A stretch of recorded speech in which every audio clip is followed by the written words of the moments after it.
प्रियजनों, प्रभु यीशु के पाक पवित्र नाम में आप सभी का अभिनंदन स्वागत करना चाहते हैं रूह की खुराक प्रोग्राम में। और ये नए साल में हमने ये पहली बार ये फिर से रूह की खुराक प्रोग्राम का आगाज़ किया है। मैं चाह रहा हूँ कि हम मिलकर जिस तरह से पिछले साल परमेश्वर हमें सिखाते रहे हैं, गाइड करते रहे हैं, और हमने कई टेस्टिमनीज़ को सुना है, कई तरीके से परमेश्वर के प्रोविज़न को अपनी ज़िंदगी में देखा है।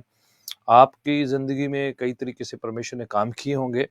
उन सब बातों को याद करते हुए परमेश्वर का शुक्रिया अदा करना है, धन्यवाद करना है कि परमेश्वर कितना भला है, अच्छा है, मेहरबान है।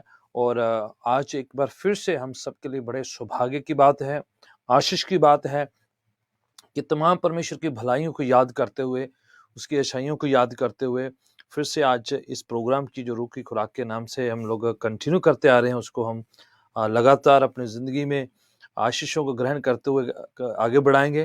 तो मैं चाहूँगा कि फिर से आप अपनी बाइबल को जो है सीखने के लिए तैयार कर लीजिए, अपने आप को तैयार कर लीजिए, क्योंकि हम मिलकर कुछ अध्ययन करेंगे, सीखेंगे, उन हवालों को पढ़ेंगे जो परमेश्वर ने हमारे लिए रखे हैं, जो हमें इंस्पायर करते हैं, प्रेरणा देते हैं, रहनुमाई करते हैं, अगुवाई करते हैं कि हम परमेश्वर की तरफ आगे बढ़ें, परमेश्वर की नज़दीकी में जाएं, परमेश्वर की नज़दीकी में हम और ज़्यादा पहुँचे। और इस साल हमारा ये गोल हो, निशाना हो कि हम जो है तरक्की करें, उन्नति करें, हर एक क्षेत्र में, हर लेवल में, हर एक ज़िंदगी के फेसेस में, हर एक पहलू में हम परमेश्वर में आगे बढ़े।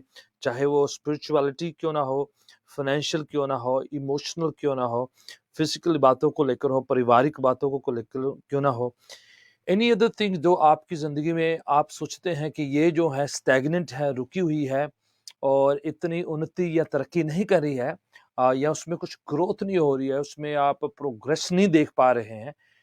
जनवरी के महीने में जैसे ही हम आगाज़ करते हैं, शुरुआत करते हैं, क्यों ना ये प्रार्थना करें कि परमेश्वर इस साल मैं एक जगह पर स्टैग्नेंट नहीं रहना चाहता, मैं मूव करना चाहता हूँ, आगे बढ़ना चाहता हूँ, और मैं और परमेश्वर के करीब आना चाहता हूँ। आप अपने लेवल पर, आप जिस भी तरीके से चाहते हैं कि परमेश्वर आपकी हेल्प करे, मदद करे, आपने प्रार्थना से परमेश्वर की डिवाइन स्ट्रेंथ को मांगना है, दिव्य शक्ति सामर्थ को मांगना है कि जो इंसान के बस का नहीं है, हमारे खुद के स्वयं से नहीं हो सकता है, परमेश्वर की ताकत, सामर्थ, कुव्वत और उसकी रूह के द्वारा से हो सकता है। तो क्यों ना हम स्पुर्द करें अपने पूरे साल को, आने वाले दिनों को, महीनों को, सप्ताहों को, कि परमेश्वर हमें सहायता मदद करे कि हम जो हैं जो साधारण सी जिंदगी ना जिए, बल्कि एक्स्ट्राऑर्डिनरी परमेश्वर के साथ जो है दिव्य सामर्थ पाते हुए, परमेश्वर की शक्ति में होकर, परमेश्वर के वचनों की ताकत के साथ, परमेश्वर के रूह की प्रेरणा के साथ हम जो हैं जो एक एक्स्ट्राऑर्डिनरी लाइफ को जिए, एक फ़र्क यूनिक लाइफ को जिए, जो सराहना करने के लायक है, जो इंस्पायर करने के लायक है, जिसमें परमेश्वर का नाम जो है ऊँचा होता है, जिससे परमेश्वर को जो है जलाल महिमा मिलता है, परमेश्वर को इज़्ज़त मिलती है, और हम स्वयं अच्छा महसूस करते हैं हम कि हम जो हैं आगे बढ़ रहे हैं, ग्रो कर रहे हैं, स्ट्रॉन्ग हो रहे हैं, हम सफल हो रहे हैं, हम फ़तेहमंद ज़िंदगी जी रहे हैं, पराजित और हारी हुई ज़िंदगी नहीं जी रहे हैं, क्योंकि परमेश्वर के नाम से और उसकी रूह के सामर्थ्य से और बहुत से काम हो सकते हैं। बहुत से जो हैं हर्डल्स को, ऑब्स्टेकल्स को हम पार कर सकते हैं, किसी भी लेवल के क्यों ना हो। तो आइए आज सीखेंगे परमेश्वर के वचन से कि परमेश्वर चाहते हैं कि हम कुछ ज़िंदगी में अपने जो है चेंजेस को लाए, तब्दीलियों को लाए, परिवर्तन को देखें। क्योंकि ज़रूरी है कि हम जो हैं परिवर्तन जो है विजिबली तौर पर देखने पाए, क्योंकि वो ज़रूरी है, लाज़मी है। स्टैग्नेंट लाइफ जो है, फ्रीज़ हुई लाइफ, एक जगह पर पार्क हुई लाइफ जो है, वो इंटरेस्टिंग नहीं है, उसमें बोरियत महसूस होती है, उसमें नीरसपन महसूस होता है, उसमें जो है कोई लुफ्त नहीं होता है। ज़िंदगी को जो है आगे बढ़ाना है तो परमेश्वर के नाम से जो है तरक्की, उन्नति, कामयाबी ज़रूरी है, क्योंकि वो हमारे लिए परमेश्वर ने प्लान और योजना बना के रखी हुई है। यिर्मयाह की किताब जो पिछले कई दिनों से मैं उल्लेख करता आ रहा हूँ तमाम अलग अलग मीटिंग्स में, जो एक वायदा है, जो एक प्रॉमिस है, जो परमेश्वर की ओर से हम सबके लिए एक योजना का ऐलान है, घोषणा है। यिर्मयाह की किताब उसका 29 एंड वर्स 11, उसकी 11वीं पंक्ति में, जो पुराने नियम में यिर्मयाह नबी के द्वारा लिखी हुई किताब है, उसमें इस प्रकार से लिखा है कि मैं जो तेरे बारे में योजना, जो प्लान्स बनाए हैं, उसे मैं जानता हूं, वह हानि के नहीं है बल्कि उन्नति तरक्की के हैं और कुशल मंगल के हैं। और वो हमारी बेहतरी, तरक्की, सफलता जो है, कामयाबी के हैं। मैं पैराफ्रेज करके आपको बता रहा हूं। और वो जो प्लान्स परमेश्वर ने योजना बनाई है, वो आगे बढ़ने की है, वो हमारी बेहतरी की है, तरक्की की है, वो हमारे लिए वेलबींग की है। वो ऐसी योजनाएं नहीं है जो आप सोचते रहें कि अगर परमेश्वर चाहे तो मेरे लिए ये हो जाए, अगर परमेश्वर चाहे तो मेरे लिए ये हो जाए, नहीं तो मैं इसी जगह पर सेटल रहूं। शायद यही परमेश्वर की मर्जी है। परमेश्वर कह चुके हैं अपने पाक वचन में कि परमेश्वर ने हमारे लिए जो योजनाएं, जो प्लान्स, जो डेस्टिनीज रखी हैं, वो सफलता की है, कामयाबी की है, बेहतरी की है, तरक्की की है, वो आगे बढ़ने की है, चंगाई की है, शिफा की है, फजल की है, फेवर की है परमेश्वर की योजना। सो परमेश्वर की योजना जो है आपको, मेरे बारे में, अगर आप अज्ञात हैं, जानते नहीं हैं, आप इसके बारे में इग्नोरेंट है, तो फिर अलग है। पर आज मैं ऐलान करके घोषणा करना चाहता हूं परमेश्वर की पाकवाणी से, जो मेरे शब्द नहीं है या मेरी धारणा नहीं है, जो मेरे स्वयं के ऐसे फॉल्स जो हैं, आपको प्रॉमिसेस नहीं है, परमेश्वर का वचन है, पाक कलाम है, उसकी उसकी वाणी है ये। तो परमेश्वर के वचन जो हैं वो हमारे लिए कह रहे हैं कि मैं आपके बारे में जो योजना, प्लान्स बनाए हैं बेहतरी की, तरक्की के, लिखा है, और अंत में तुम्हें खुशी होगी, अच्छा भविष्य होगा, तुम्हें आशा मिलेगी। सो परमेश्वर हमें निराश, मायूस बैठने के लिए या डिप्रेशन में, एंग्जाइटी में और पराजित, हारी हुई जो है, नीरस, खोखली सी जिंदगी जीने के लिए नहीं कह रहे हैं। जॉन चैप्टर 10 एंड वर्स 10, यूहन्ना की इंजील उसका 10वां अध्याय और उसकी 10वीं पंक्ति में इस प्रकार से लिखा है, चोर आता है चोरी करने के लिए, नाश करने के लिए, हलाक करने के लिए, घात करने के लिए, मारने के लिए, खत्म करने के लिए। ये शैतान की, चोर की आपके बारे में और मेरे बारे में योजना है कि वो आपकी हेल्थ को चुराए, आपके फाइनेंस को चुराए, आपकी शांति को चुराए, आपकी तसल्ली को चुराए, आपकी यूनिटी को चुराए। ये उसका प्लान, योजना है। पर परमेश्वर का वचन 10वां चैप्टर ऑफ जॉन्स गॉस्पेल और उसकी 10वीं पंक्ति 10 and verse 10, John chapter 10 verse 10 कह रहा है, जीसस कहते हैं, बट आई हैव कम, कि मैं इसलिए आया हूं ताकि आपको जिंदगी मिले और बहुत तायत की, अबंडेंट, ओवरफ्लोइंग जिंदगी आपको मिले।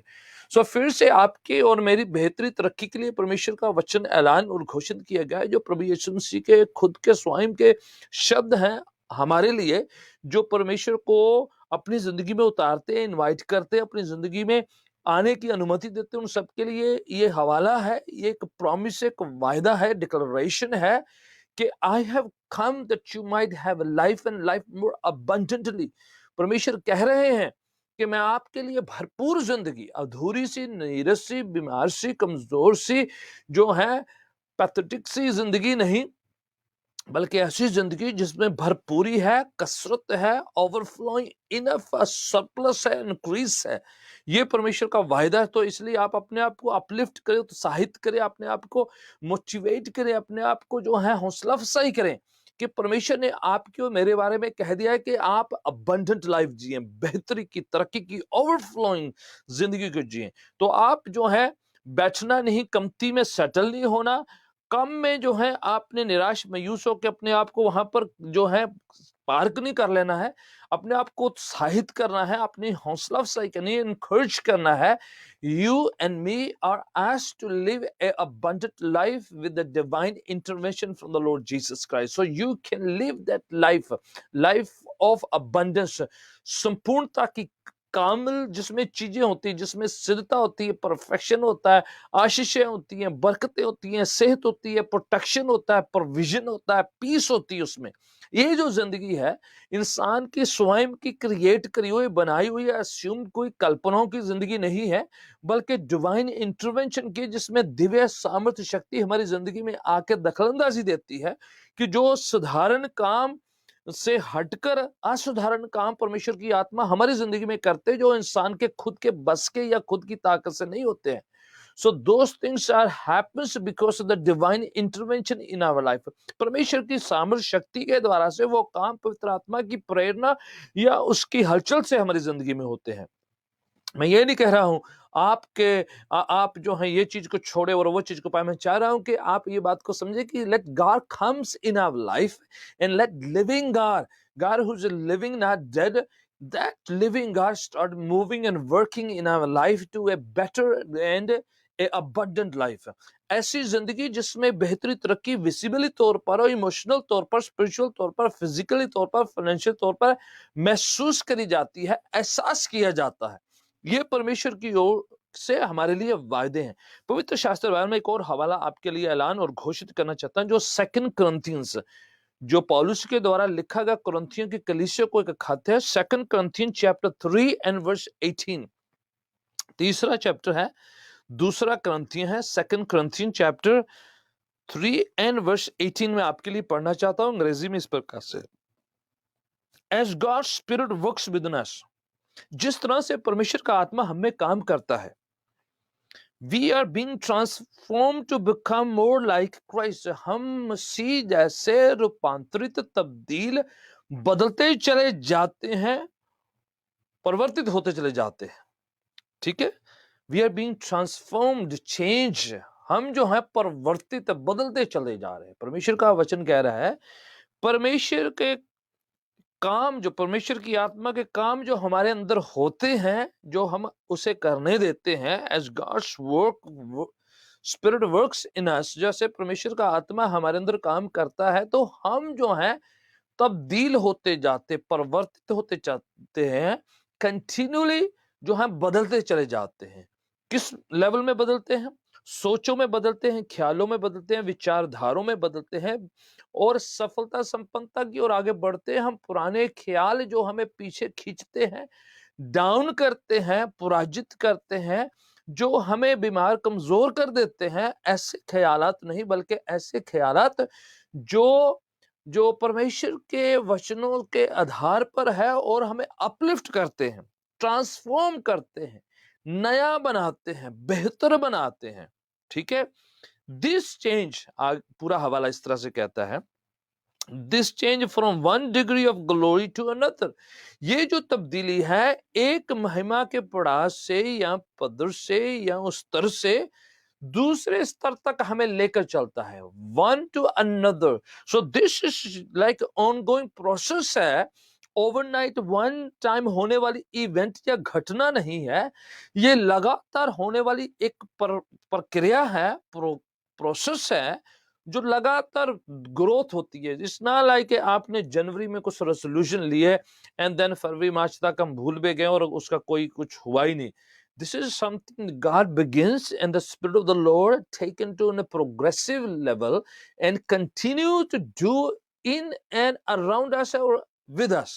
ये ऐसे कार्य हैं तब्दीली के, ट्रांसफॉर्मेशन के और चेंजेस के, जो लगातार हमारी जिंदगी में, हमारे जहनी लेवल, हमारे ख्यालों में, कल्पनों में, हमारे स्पिरिचुअल लेवल और हमारे शरीर के लेवल पर विजिबली तौर पर जो है कंटिन्यू होते चले जाते हैं। एक प्रोसेस है, कम फ्रॉम द लॉर्ड। ये जो फिर से इसका ऐलान किया गया है कि ये तब्दीली के काम परमेश्वर की ओर से होते हैं। ये किसी ने उच्चारित करके आप पर थोपे नहीं, आप पर दबाव नहीं डाला, आपको प्रेशराइज नहीं किया है, आपको जो है जबरन आप पर जो है लगा नहीं दिया, डरा कर आपको जो है आपको करने के लिए मजबूर नहीं किया जा रहा है। This is something that you allows yourself to God and his spirit to work within you. This is individually personal level पर एक कुछ काम है, क्रिया है, जो आप परमेश्वर की आत्मा को करने देते हैं, अलाउ करते हैं कि आपके अंदर काम करे। वो जबरन जबरदस्ती हमारे अंदर नहीं करते हैं, ना वो हमारे साथ ऐसा दबाव डाल के करते हैं। ये किसी इंसान या किसी हस्ती या किसी संस्था या किसी खास वर्ग के लोगों ने आप पर लगाया नहीं है, ये मजहब के लोगों ने थोपा नहीं है, पासबानों ने थोपा नहीं है, या फिर आपको करने के लिए आप पर जो है प्रेशर दबाव, पीयर प्रेशर डालकर करने के लिए नहीं कहा जा रहा है। This is something that you let spirit of the Lord comes in you. आप परमेश्वर की आत्मा को अपने अंदर आने की अनुमति देते हैं, मंजूरी देते हैं। जब वो आत्मा आता है तो फिर आपके अंदर, आपकी जिंदगी में, आपके कामों में, आपके विचारधारों में, आपके स्वभाव में, आपके जिंदगी के रूहानी, जिस्मानी और जहनी लेवल में वो काम करना शुरू कर देता है, और ये परमेश्वर की ओर से है। So it's not man made और ह्यूमन क्रिएटेड।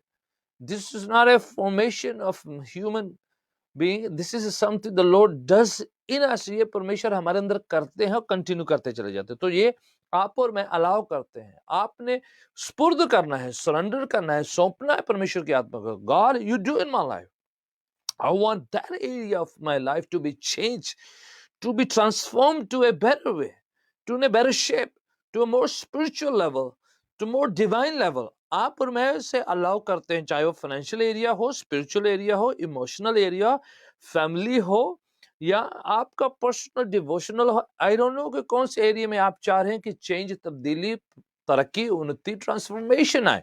सो परमेश्वर चाहते हैं करना, तो ये जो है आप और मैं परमेश्वर को अलाउ करें कि Holi spirit come in me, Jesus Christ and the word of the Lord come in me. हम उसे कह रहे हैं पवित्र आत्मा आए, पाखरू आए, वचन आए, परमेश्वर की प्रेरणा आए, परमेश्वर का मोटिवेशन आए, परमेश्वर का रूह का मसा अभिषेक आए, और वो मेरी जिंदगी में वो तब्दीलियां, चेंजेस लाए। I don't know who doesn't want a better change. I think everyone wants. You want to change to be a better person, a better husband, a better wife, a better son, better daughter, better disciple, a student, employee, businessman, you name it. कोई भी शख्स जो है sound mind के साथ बेहतर ना बनना चाहे, ऐसा कुछ होता नहीं है। अगर साउंड माइंड हमारा है, सब जन तरक्की उन्नति के लिए चाहेंगे, और परमेश्वर कह रहा है कि मैं अपनी आत्मा के द्वारा के आपके अंदर काम करना चाह रहा हूं, तो क्यों ना उसे अलाउ करे, क्यों ना उसे आने दे अपने अंदर। तो परमेश्वर को बुलाकर, निमंत्रण कर अपनी जिंदगी में बुलावा देकर हम जो है परमेश्वर पर एहसान नहीं करेंगे, बल्कि हम अपने लिए बेहतरी, तरक्की, बेनिफिट्स, ब्लेसिंग्स को ले रहे हैं। सो इसमें हमारा ही स्वार्थ है, परमेश्वर को कुछ नहीं जो है रिटर्न में मिलने वाला। उसको सिर्फ खुशी है, तसल्ली है, शांति है कि उसके बच्चे जो हैं, उसकी संतान बेहतर तरक्की, उन्नति पा रही है। और हवाला पढ़ते हैं इफिसियों की पत्री, efficiency, the letter of Paul written to church of Ephesus, called Ephesians chapter 4 and verse 23। 4:23 इफिसियों की पत्री में इस तरह से लिखा हुआ है। अगर आपके पास बाइबल है पढ़िएगा, नहीं तो कहीं भी आप वॉच कर रहे हैं वहां पर हवाले आपके सामने कोई ना कोई डाल देगा, आपकी मदद, आपकी हेल्प हो जाएगी। अगर आप वॉच करें तो आप खुद स्वयं उस हवाले को किसी और के लिए, हेल्प के लिए आप डाल सकते हैं। तो इस प्रकार से फिलिपियन चैप्टर 4 वर्स 23 लिखा हुआ है, there must be a spiritual renewal of your thoughts and attitudes. कह रहे हैं आपके स्वभाव और आपके विचारधारों में रिन्यूअल, तब्दीली, परिवर्तन आना चाहिए। परमेश्वर की मंशा है, परमेश्वर की इच्छा है, परमेश्वर चाह रहे हैं।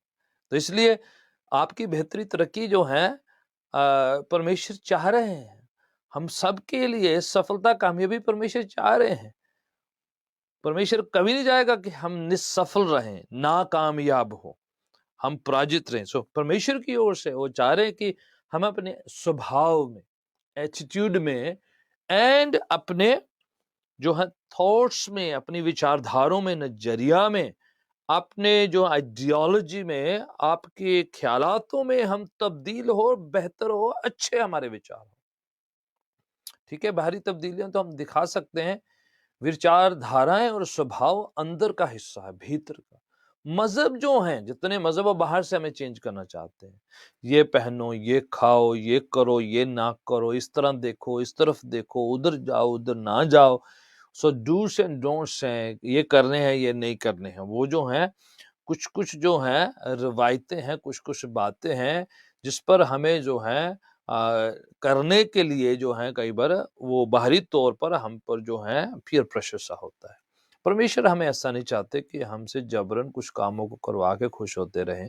वो चाहते हैं कि हम स्वयं इच्छा से, खुद की मर्जी से अपने स्वभाव को बदलें, अपने एटीट्यूड को, अपने विचारधाराओं को बदलें, और उसके फलस्वरूप उसके नतीजे में हमारे कर्म, हमारे काम, हमारे डीड्स अपने आप बदलते चले जाएंगे। अंदर से मन जो बदल गया तो हमारे काम, हमारे डीड्स, हमारे वर्क्स अपने आप जो है विजिबली तौर पर खुद ही बदलते चले जाएंगे। वो परमेश्वर जानते, इसलिए वो उसी पर जोर दे रहे हैं अपने वचन के द्वारा से। Chapter 4 of Ephesians and verse 17, 18 and 19 इस तरह से लिखा है, पढ़ते हैं। मैं आपके लिए अंग्रेजी और हिंदी में पैराफ्रेज करते हुए बताऊंगा। पहले पढ़ते हैं इफिसियों की पत्री 4 chapter 4 chapter and verse 17, 18 and 19, 17, 18 और 19 ये हवाले हैं। इस तरह से है, don't keep living as ungodly do. इस तरह से मत रहे जो आ, आ, जो है परमेश्वर के बिना लोग रहते हैं। For they are hopelessly confuse in their thinking, क्योंकि वो अपने विचारधारों में कंफ्यूज से रहते हैं, उलझे हुए रहते हैं, क्योंकि उनको परमेश्वर के बारे में जो है उलझन सी रहती है, शक सा रहता है, संदेह सा रहता है, और वो बड़े फोकस या एकाग्र से या जो है वो फोकस से नहीं होते हैं, क्योंकि they keep somehow being confused, not fully reveal the truth to them।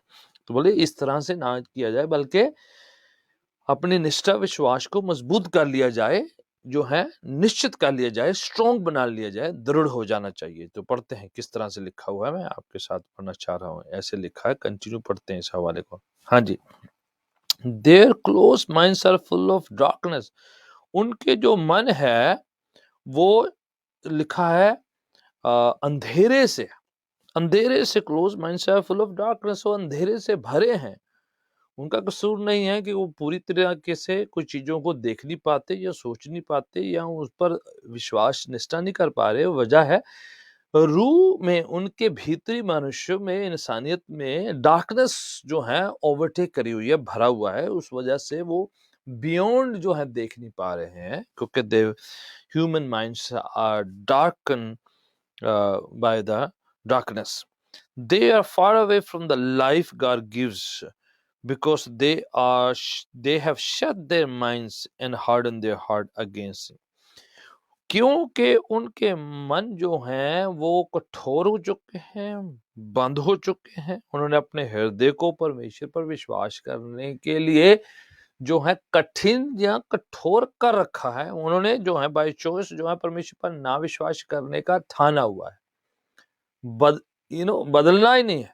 ऐसा ऑलरेडी मन बना रहे कि परमेश्वर है नहीं है, वचन कुछ नहीं होता है, आत्मा कुछ नहीं होती है, परमेश्वर की वाणी कुछ नहीं कर पाती। ये जो फजूल जाया की बातें हैं, though they have some sort of their own self made ideology which darken their minds and hearts, and they cannot see beyond human minds because divine things they cannot see because they have shut their mind to the divine creator God himself। उन्होंने परमेश्वर के लिए अपने मन को, सोचों को, विचारधाराओं को क्या कर दिया, लॉक कर रखा है, बंद कर रखा है, और परमेश्वर के वाणी को अंदर आने नहीं देते हैं, उसकी विचारधाराओं को जो है अपने अंदर आने नहीं देते। इस वजह से मन जो है डार्कन रहता है, अंधेरे में रहता है, और बियॉन्ड जो है बातों को देख नहीं पाता है, जो आत्मा से विश्वास से हम देख पाते हैं beyond. Okay, They don't care anymore about right and wrong. They have indulged themselves in the kinds of immorality, evil thinking, and constant desires of more. उन्होंने किसी तरीके से आप जो है ये सोचना बंद कर दिया भी गलत क्या है, ठीक क्या है, कुछ नहीं, खाओ पियो मस्ती करो, बस जो है अपना सोचो, अपना उल्लू सीधा करो, अपने बारे में सोचो। कल कुछ भी नहीं रखा है, परसों कुछ भी नहीं रखा है, कुछ नहीं होता है, सब कुछ इधर ही है, खाओ भी अपना अपना देखो भाई, अपना देखो, स्वयं का देखो, खुद ही का देखो, अपना उल्लू सीधा करो, ये वाला काम है। उन्होंने जो है इसीलिए they compromise in things, they can compromise in their character, their career, their things, and anything they would keep doing whatever comes on their way। कुछ भी आता है अपनी विचारधाराओं के साथ, अपने चरित्र के साथ, अपने चाल चलन के साथ, किसी भी चीज के साथ वो समझौता कर लेते हैं, कहीं पर वो टिकते नहीं। उनको है कि कोई गलत है, ठीक है, कुछ भी हो, जो काम आज काम चलाओ, अपना उल्लू सीधा करो, अपना देखो, ये कॉम्प्रोमाइज कुछ नहीं होता। मोरालिटी में जो है बहुत स्लिपरी हैं, फोकस नहीं रह पाते हैं, अच्छी तरीके से ध्यान नहीं दे पाते हैं। तो that's the word of the Lord is saying. तो प्रभु का वचन कह रहा है ये वजह से तब्दीलियां, परिवर्तन, बदलाव जो है उनके लिए जो है मुश्किल हो पा रहा है, क्योंकि उन्होंने बाय चॉइस अपने आप को लॉक करके रखा है, एक जगह पर थमा दिया है, एक जगह पर रोक लिया है कि this is how they going to do it. So very very hard जो है, जब इंसान स्वयं खुद ही जो बदलना ना चाहे, खुद ही जो है परमेश्वर को चखना ना चाहे, खुद ही परमेश्वर को जो है अपनी जिंदगी में आने ना दे, खुद ही स्वयं देखते हुए भी ना देखे, जानते हुए ना जाने, अपनी स्व इच्छा से, अपनी मर्जी से ही जो है परमेश्वर को काम करने की अनुमति ना दे, परमेश्वर को मौका ही ना दे कि अपनी जिंदगी में आए और आके काम करे, तो वो जो है परमेश्वर जबरन उस इंसान को, उस व्यक्ति को नहीं बदलेंगे, ना उनके साथ जबरदस्ती अपनी बातों को, बरकतों को थोपेंगे, ना कुछ करेंगे उनकी जिंदगी में, जब तक हम स्वयं खुदावंद पिता परमेश्वर की ओर कहते नहीं कि प्रभु कृपा कर, मेहर कर, अपनी बरकत का, अपनी आशीष का, अपनी शिफा का, चंगाई का, अपने फजल का, अपने अनुग्रह का हाथ मुझ पर, मेरे शरीर पर, मेरे ख्यालों पर, मेरी सोचों पर, मेरी जिंदगी पर, मेरे फाइनेंस पर, मेरे बच्चों पर, मेरे खानदान पर, मेरे बिजनेस पर, मेरे कामकाज पर, मेरे सफर पर कर। आप स्वयं परमेश्वर को करने नहीं देते हैं, बुलाते नहीं है, इनवाइट नहीं करते, सरेंडर नहीं करते, सुपुर्द नहीं करते, तो जबरनी ऑटोमेटिकली आप खोने वाला नहीं। The Lord wants us to invite him and surrender to him, let him do things in our life। परमेश्वर जो है जबरन हमारे साथ नहीं करते हैं। तो ये जो है स्वयं के खुद के इनिशिएटिव्स होते हैं जो हमें लेने हैं। जनवरी का महीना है, फर्स्ट मंथ है, दिस ईयर का पहला महीना है, तो क्यों ना इनिशिएटिव लेते हुए इस सब पहलुओं को, इस सब हिस्सों को, जिंदगी के इन तमाम क्षेत्रों को, इलाकों को, सब जो है परमेश्वर के चरणों के हम सुपुर्द करें स्व इच्छा से, खुद की मर्जी से, और let him work, let him come. आए, कहें कि परमेश्वर आप आके काम करें, मैं खोलता हूँ, मैं दिल को खोलता हूँ, सोचों को खोलता हूँ, घर को खोलता हूँ, विचारधाराओं को खोलता हूँ, अपने वॉलेट को खोलता हूँ, अपने पर्स को खोलता हूँ, आए ब्लेस करें, आप दखलंदाजी दें। पिता परमेश्वर, मैं आपको चखना चाहता हूँ, टेस्ट करना चाहता हूँ, जानना चाहता हूँ, अपनी ज़िंदगी में आजमाना चाहता हूँ, अपनी ज़िंदगी में अनुभव महसूस करना चाहता हूँ। सो आप, मैं जो है ऑटोमेटिक ना सोचे कि ये हो जाएगा अपने आप ही, एक दिन अचानक से कुछ हो जाएगा। No, we have to let God come and let him do his work. हमें अनुमति देनी है, इजाज़त देनी है, इनवाइट करना है, सरेंडर करना है, सुपुर्द करना है, कवरेज के अंदर आना है। जैसे छाता तो है, बारिश हो रही तो आपको स्वयं छाते के नीचे आना पड़ेगा, हमें खुद जो अपने आपको उसके अंडर में लेके आना पड़ेगा। So this is what it is. परमेश्वर चाह रहे हैं। एक और हवाला है परमेश्वर के वचन में से, इसी तरह से इफिसियों की पत्री चैप्टर 4 वर्स 14 एंड 15 भी जो है इसके साथ जो है ब्लेसिंग का वचन है। लिखा है, then we will no longer be like children who are changing of minds about what we believe because someone who have told us something different or made it lie sound the truth। क्या लिखा है इसमें कि हम फिर चंचल मन की तरह नहीं, कभी ये बिलीव कर लिया, कभी वो बिलीव कर लिया, कभी विश्वास कर लिया, कभी विश्वास से निकल गए, कभी हट गए, कभी फिर आगे, it's like keep jumping. Brother लिखा है इसमें, हम सच्चाई के वचन को, सच्चाई की बातों को, परमेश्वर के उस एवरलास्टिंग इटर्नल सत्यता को, उसकी सच्चाई को हम थामे रहेंगे, पकड़ेंगे। ये नहीं कि कभी फिर से बैक स्लाइड हो गए, फिर आगे प्रभु में, फिर प्रभु में से पीछे हट गए, फिर ठंडे पड़ गए। बोले ऐसा वाला काम जो है वो जो है डेंजरस है कि हम जो है बैक और फिर फ्रंट तो कभी कर लिया, कभी फिर नहीं किया। सो ऐसा वाली जिंदगी नहीं, बल्कि ऐसी जिंदगी कि आप दृढ़ हो जाए, मजबूत हो जाए, सेटल हो जाए कि ये सत्य है। वाणी कहते तुम सत्य को जानोगे, सत्य तुम्हें आजाद करेगा। Let's do that part, let's मिलकर परमेश्वर को बुलाएं और इनवाइट करें, और बहके नहीं, गुमराह ना हो, डिविएट ना हो, डिस्ट्रैक्ट ना हो, इधर उधर जो है बहकते ना रहे। We are going to focus on God and His Word, and He will work in our lives. He will bless, He will protect, He will give His peace, He will give His divine provision, and we will be blessed people on the earth. Amen. God bless you. Next program में आपके साथ फिर से मुलाकात होती है। मैं चाहूंगा अच्छी शुरुआत करें, आशीष की शुरुआत करें। May the Lord bless you. I'll see you next time in the next program. God bless you all.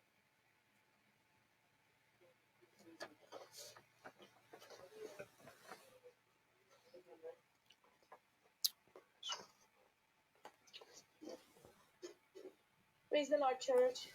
Praise the Lord, everyone.